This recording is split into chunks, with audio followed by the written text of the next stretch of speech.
Hi and welcome to Steve's Kitchen. Today I'm going to be looking at the Tim Tam biscuit in a bit more detail.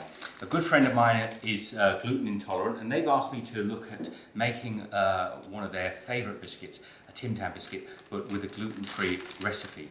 Now, I'm always up for a challenge. I love Tim Tam biscuits, so let's get ahead and look at the biscuit in its structure first and decide how we can make it.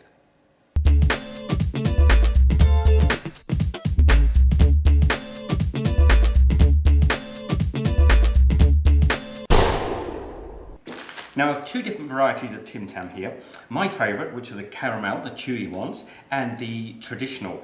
Now, I'm just a little bit always shocked, and I'll just mention it, that there is so much air in these packets nowadays. I know these companies downsize, but for crying out loud, look at this.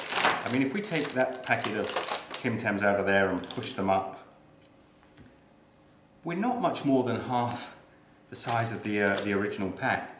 And I know they say that the chocolate can stick together, but that's complete nonsense. We all know that chocolate biscuits can be packed side by side. And really, guys, is that fair? Anyway, that's a note aside. I don't want to sit and grumble about packaging in this video. We're going to be looking at these biscuits in a lot more detail.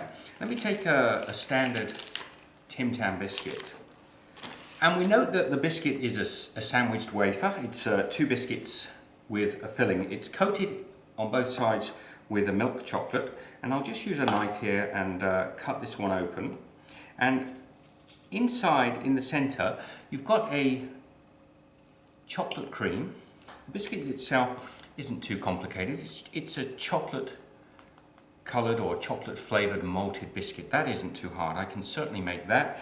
And it's just really the challenge of making this in a gluten-free. Let's have a look at this caramel one. Now, same as the traditional Tim Tam, which I have here. It's a double biscuit, a sandwich biscuit, covered in chocolate. And I think the only real place where this will differ is that inside, there you have it. You've got the traditional chocolate, but a little line of caramel in the center there, and it is a little line. So that shouldn't be too difficult to replicate.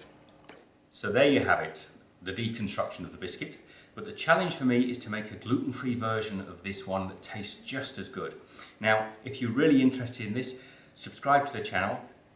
Even if you're not, with loads of other great videos coming up. And comments down below. Over the next 24-48 hours, I will be showing you the results of my experimenting. Okay guys, thanks for watching. Be good. See you next time.